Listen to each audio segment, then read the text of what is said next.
Bonjour à toutes et à tous, bienvenue dans ce nouveau podcast spécial Coupe du Monde, encore une fois, une journée on va dire spéciale pronostic, puisque toujours, voilà, j'ai expliqué dans la vidéo d'avant, j'ai fait toutes les vidéos le vendredi, donc celle du vendredi, du samedi, du dimanche, parce que ce week-end, très compliqué de tourner, Arthur est toujours malade et peut pas faire tout seul à ma place, et donc j'ai pris cette option pour être avec vous, pour vivre cette Coupe du Monde au maximum, à vos côtés, avec les débriefs des huitièmes de finale qui arriveront donc, je pense, lundi. J'essaierai de parler un peu des 4 matchs en faisant les pronostics des matchs du lundi. Voilà, on fait le maximum, soyez indulgents avec nous, on donne tout pour être avec vous. Donc bien sûr, avant de commencer les pronostics du jour en France, Pologne, Angleterre, Sénégal, eh bien abonnez-vous en activant la cloche, ça fait plaisir, on rejoint la famille Paris Fan, vous connaissez l'enthousiasme, on essaie de rester objectif au maximum, de réfléchir, de prendre le temps parfois. Il y a un chien qui intervient dans la vidéo, parfois c'est ma fille. Voilà, c'est comme ça, c'est la vie, c'est Paris Fan, on s'aime, on s'adore. Et puis bien sûr, un petit j'aime pour nous soutenir dans notre projet, on essaye d'avancer au maximum, il y a des idées, mais c'est pas toujours facile à mettre en place, on espère que ça viendra, et en tout cas, nous on va passer au pronostic. C'est parti donc pour le sujet principal de cette vidéo, les pronostics de ces prochains huitièmes de finale de la Coupe du Monde, notamment peut-être le match le plus attendu en France, logiquement, le France-Pologne à 16h. J'arrive pas à essayer de créer du suspense avec peut-être voilà une surprise. Non, la France a le statut de favori, elle doit s'imposer. La Pologne fait partie de ces équipes qui sont en huitième de finale pour moi en ayant montré pas énormément dans le jeu. Elle a su être efficace quand il le fallait pour se qualifier. Voilà, pour moi, c'est un résumé. Il y a un Lewandowski qui peut marquer à tout moment, on sait jamais. Donc, bien sûr, il faut se méfier. Surtout qu'on se rappelle que la France a perdu contre l'Euro, contre une Suisse qui faisait pas forcément peur. Donc, il faut respecter tout le monde. À ce moment-là, de toute façon, tout peut aller très vite. Tout le monde peut passer. Tout peut se passer. Mais la France semble au-dessus. Certes, elle a perdu contre la Tunisie, mais elle a quand même relativement dominé le match et c'était avec une équipe très remaniée.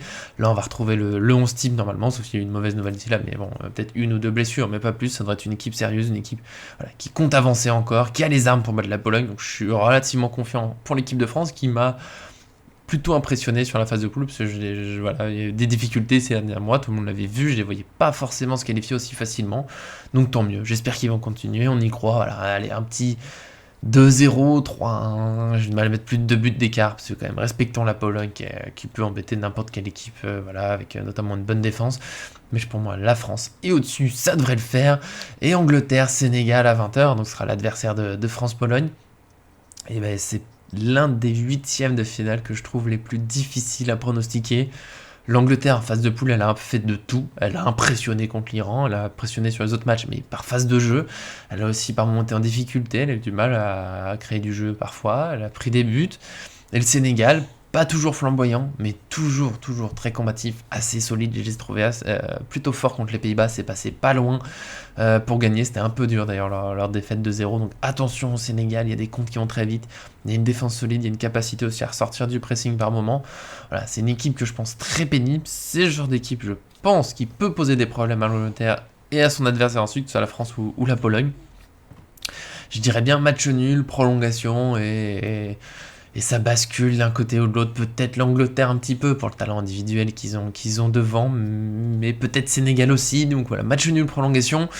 Et après, c'est l'histoire du football, tout peut se passer. Si, allez, je suis un petit fou, je mettrais peut-être un tout petit billet sur le Sénégal pour, voilà, la petite surprise. Il en faut de temps en temps cette Coupe du Monde, sinon on s'ennuie, ça nous fait du bien. En tout cas, vous aussi, bien sûr, donnez vos pronostics dans les commentaires pour attendre le match, pour vivre tout ça ensemble, c'est important. Il faut partager cette Coupe du Monde, il faut la vivre, il faut en profiter avant de retrouver notre bien cher PSG, évidemment, avec ses plaisirs, ses surprises et ses déceptions, puisqu'on sait que c'est toujours comme ça, mais bon, on adore ça. Donc voilà, profitez de cette Coupe du Monde, profitez des matchs d'aujourd'hui. Partagez aussi voilà, votre enthousiasme dans les commentaires, les pronostics, ça fait plaisir. Abonnez-vous en tout cas, on se retrouvera dès lundi pour une nouvelle vidéo. Merci à tous de nous suivre et à très bientôt.